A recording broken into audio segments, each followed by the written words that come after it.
Ayan na nga po yung mga gulay. Bago natin gawin at himay-himayin. Ayan, diba? Ang dami kong gagawin.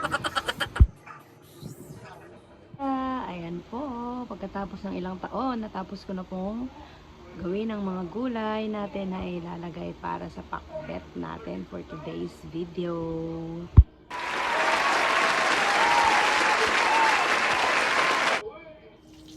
Guys, ako lang to. Okay, ngayon naman ay magigisa na tayo at ilalagay na natin ang sibuyas at bawang. At pagkaluto nga ay ilagay na natin ang kamatis. A few moments later. Lalagyan natin ang magic sarap. Siyempre, ang bagoong para sa pampalasa at galing pa nga ito sa Mindoro. Napakasarap po ito na dayo bagoong, di ba? Sarap. Sana naman, baka naman dyan, dayo.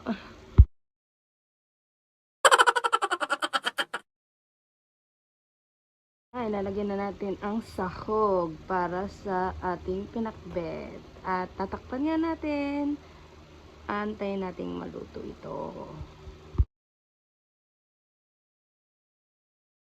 Pagkaluto nga ng sahog, at ilalagay naman natin ngayon ang ating kamote upang maluto ito at lalong at humalo ang lasa.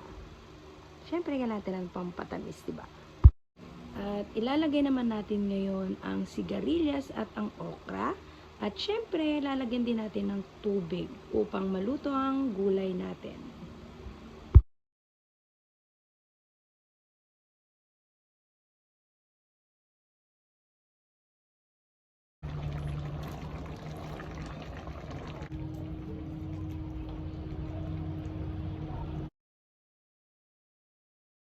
Siyempre, hindi mawawala ang ampalaya dahil maraming mga bitter dyan sa tabi-tabi. Char!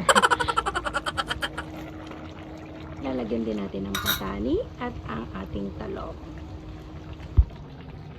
Ayun na nga, siyempre, nilalagyan na natin yung mga gulay. Kailangan din nating dagdagan ng bagoong upang magkalasa din ang mga gulay habang naluluto ito.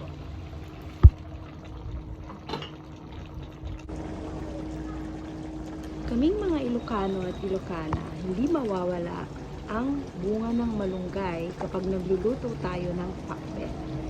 Napet.